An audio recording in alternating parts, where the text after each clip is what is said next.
Hello everyone, আসসালামু আলাইকুম। কেমন আছেন সবাই? আজকে আমি একটা নতুন রেসিপি তৈরি করব। মানে এই জায়গায় এসে সবকিছু আমি নতুন নতুন রেসিপি তৈরি করতেছি। ভাবতেছি আমি একটু ম্যাঙ্গো মিল্ক পুডিং বানাবো। যেহেতু আম চলে আসছে, আমাদের বছরের প্রথম আম আমরা খাইছি, সেহেতু চিন্তা করছি একটা আম দিয়ে মিল্ক পুডিং বানাই, ম্যাঙ্গো মিল্ক পুডিং। এখন জানি না কেমন হয়, আমি কোনো সময় বানাইনি। আমি মানে নেটের রেসিপিটা দেখছি, আমার কাছে দেখতে ভালো লাগছে, অনেক সুন্দর লাগছে। এর জন্য এখন ট্রাই করব, দেখি হয় না হয় জানি না। কালকে একটা ট্রাই করছি, হয় না, আল্লাহই জানে হয় কি না। সাথেই থাকেন, দেখতে থাকেন। মিল্ক মানে ম্যাঙ্গো মিল্ক পুডিংটা বানানোর জন্য ফার্স্টে আমি আমটাকে কেটে নেব।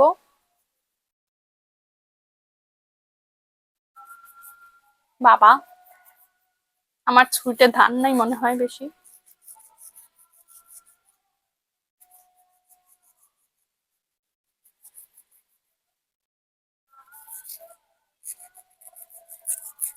কি হলো, বিচিটার এখান দিয়ে আমি মানে বেশি কাইটা ফলাইছি, এর জন্য এরকমের হয়েছে। এই যে, এখন আমি একটু কেটে নেই।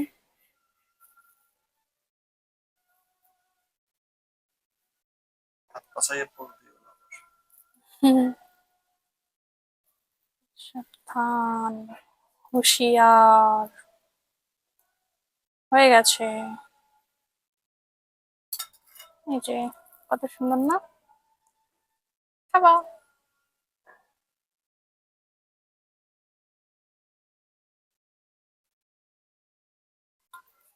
খাইতে জানো? এভাবে খাইতে হয়। যাই হোক, আমার কামড়ানোটা আমি খেয়ে ফেলি।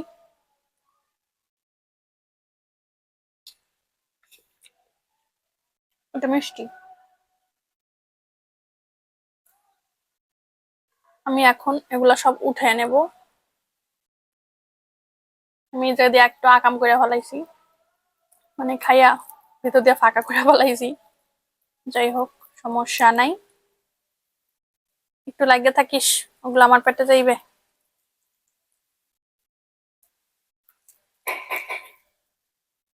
এই যে, একদম বোগাই কেটে ফলাইলাম।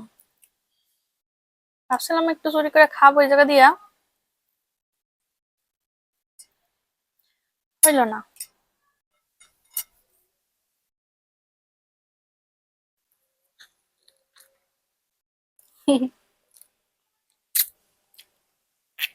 খাবার নষ্ট করতে হয় না কখনো, এর জন্য খাচ্ছি। আমি এখন আমগুলা ব্লেন্ড করে নিব।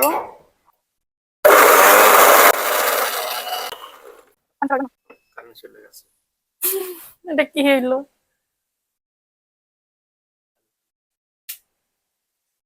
থাক ওইটার ভিতরেই। আজকে আমার নতুন হাঁড়িতে আমি ফার্স্ট টাইম রান্না করব। এই যে আমি এটা ধুয়ে নিছি, আরেকবার একটু ধুয়ে নিই ভিতরটা। একদম নতুন। এটা কি রান্না করবা? আমি আজকে যে মিল্ক পুডিং বানাইতে নিছি, এর ভিতরে আমি আগার আগার পাউডার দিছি, আর একটু দুধও দিছি, চিনি দিছি। আর ম্যাঙ্গো। হ্যাঁ, আর আম। এখন এটার ভিতরে ঢেলে দেব।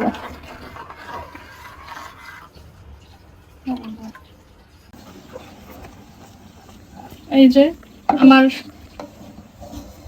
বলক চলে আসছে। আমি এখন এই গরম গরম এই থালাটার ভিতরে আমি সেট করবো, যেহেতু এটার ভিতরে ঢেলে দেব। এটা আমি বেশ একটা ঘন, মানে মোটা করবো না, এর জন্য এই বড় থালাটার ভিতরে ঢেলে দিছি। হয়ে গেছে কাটা। হুম, এই রুটি কইটা কি কাটো ইয়া? ছোট ছোট করে কাটা দিই। নেয়ান বন্ধ হয় নাই? এখন মাত্র এক পার্ট হয়েছে, খাই দেখি তো কেমন মজা। এই আমার এটা দাও।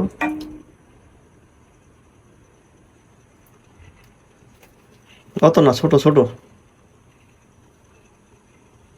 হ্যাঁ হ্যাঁ, হুম, দাও এটাই। এই যে আমার পুডিং রেডি। হয়ে গেছে। এটা আমি একটু ঠান্ডা হওয়ার জন্য রেখে দিছিলাম। এখন এটা আমি উঠিয়ে নেব। এই যে পুডিংটা সাইড থেকে একটু উঠে নিই, নাহলে যদি লেগে যায় নিচে, এর জন্য। এই বাবার বাড়িতে আসলেই শুধু এইটা ওইটা আবিজাবি আমার বানাইতে ইচ্ছা করে, কারণ সব কিছু পাই, সাথে থাকে যা বানাইতে মনে চায় সেগুলা পাই হাতের কাছে। এর জন্য এটা এখন আমি ঢেলে ফেলবো, দেখি এটা কেমন হয়েছে।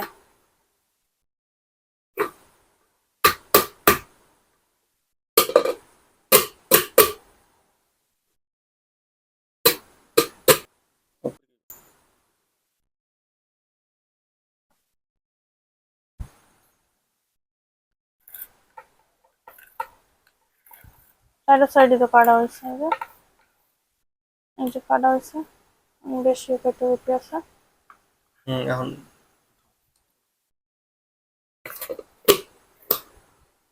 বাহ, সুন্দর হয়েছে তো। আমি একটু কেটে দেখি এটা কেমন লাগে দেখতে।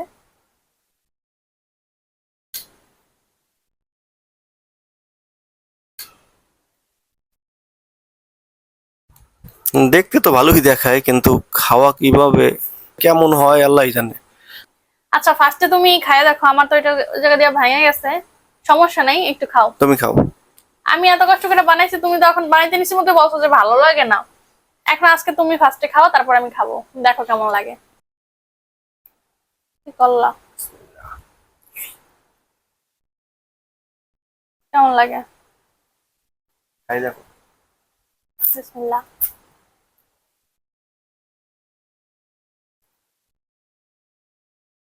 আশানুরূপ মজা না, যতটা আশা করছিলাম ততটা মজা হয় নাই। এমনি পুডিং যতটা মজা, তার মানে যদি আমি পয়েন্ট দিই 10-এর ভিতরে, তাহলে 10-এর ভিতরে 2 দেবো। মাত্র এটা তো ডিম ছাড়া পুডিং, মানে দুধ দিছি, অনেকগুলা দুধ দিছি, আমি গুঁড়া দুধ দিয়ে বানাইছি এটা, কিন্তু মজা হয় নাই।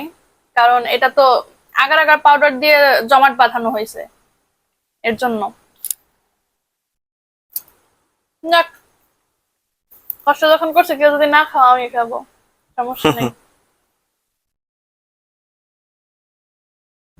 ভালোই আজকে কষ্ট করছে এটার পিছনে। সন্ধ্যা আজকে কিছু বানাই নাই, এটা নিয়েই শুধু আজকে লড়াই করছি আমি। যাক, ভালোই হয়েছে, আলহামদুলিল্লাহ। নিজে বানাইছি, এখন নিজে তো আর খারাপ বলতে পারি না। যাই হোক, অনেকেই আমাদেরকে কমেন্টস করেন, আমরা সবার কমেন্টসই দেখি। একজন ভাইয়া কমেন্টস করছেন যে আপনাদেরকে নাকি দেখাই আমরা গরিব, আর আমরা একটা গ্যাসের চুলা কিনতে পারি না, 1 বছর ধরে টাকা জমাই এগুলা। আসলেই হ্যাঁ, আমি 1 বছর ধরেই টাকা জমাইছি আপনাদের ভাইয়ার কাছ থেকে। আমি 200, 100, 300 যখন যেরকমের পারছি সেরকমের টাকা নিয়ে আমি টাকা জমাইছি। টাকা জমায় তারপরে এই গ্যাসের চুলা আমি 1 বছর পর কিনছি। আচ্ছা, আমরা তো গ্যাসের চুলা যখন ব্লাস্ট হয়েছে সেই ভিডিও তো আপনাদেরকে দিছি, একটু কষ্ট করে আমাদের সেই ভিডিওটা একটু দেখেন যে আমরা ওই ভিডিওটা কবে আপলোড করছি, ওই ভিডিওটা কতদিন আগের। ওই ভিডিওটা যদি দেখেন তাহলে আপনারা বুঝতে পারবেন যে আমরা গ্যাসের চুলাটা কতদিন পরে কিনছি। আর মানুষ যদি টাকা থাকে হাতে, তাহলে কি গ্যাসের চুলা না কিনে কি কেউ কষ্ট করে? আপনারাই বলেন।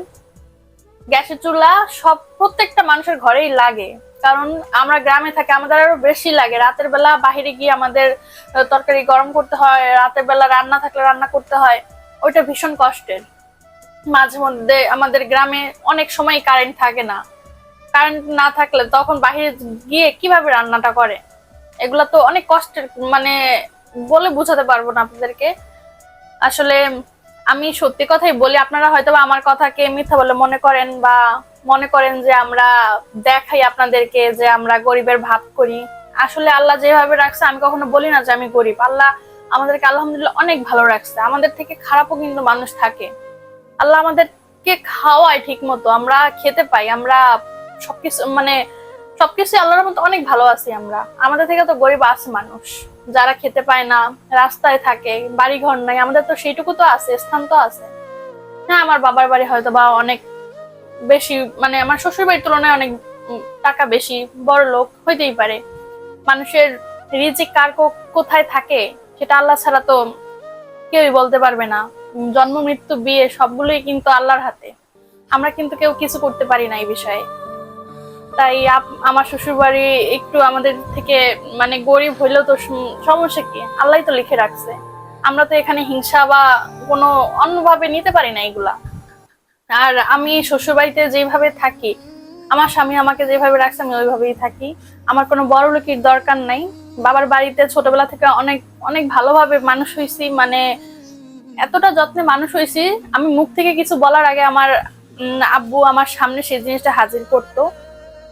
আমার ভাইয়াও সেরকম, মানে আমার কিছু চাওয়া লাগে না ওনাদের কাছে, ওনারা এমনিতেই আমাদেরকে অনেক কিছু দেয়, কিন্তু আমি বাবার বাড়ি থেকে কিছুই নেই না। যা খুশি হয়ে ওনারা দেয় সেইটাই, যে এই জীবনে আমি কোনোদিনও কিছু নেই নাই, আর আমি নিতেও চাই না। আপনাদের ভাইয়াও সেরকমের না যে ওনার কোনো মনোভাব নাই যে শ্বশুর বাড়ি থেকে কিছু নিবে। আমরা যেরকমের আছি আলহামদুলিল্লাহ অনেক ভালো আছি। আমাদের জন্য সবসময় একটু দোয়া করবেন। আমরা গরিবী কখনো ভাব দেখাই না, আল্লাহ আমাদেরকে যেভাবে রাখছে আমরা ওইভাবেই খুশি আলহামদুলিল্লাহ। আমরা এইভাবেই সবসময় ভালোভাবে সবাই মিলেমিশে থাকতে চাই, বাঁচতে চাই, আপনাদের দোয়া চাই। বাস এইটুকুই আমার কথা বলার ছিল। আজকের ভিডিওটা এই পর্যন্তই, দেখা হয়ে যাবে অন্য একটা ভিডিওতে। আল্লাহ হাফেজ।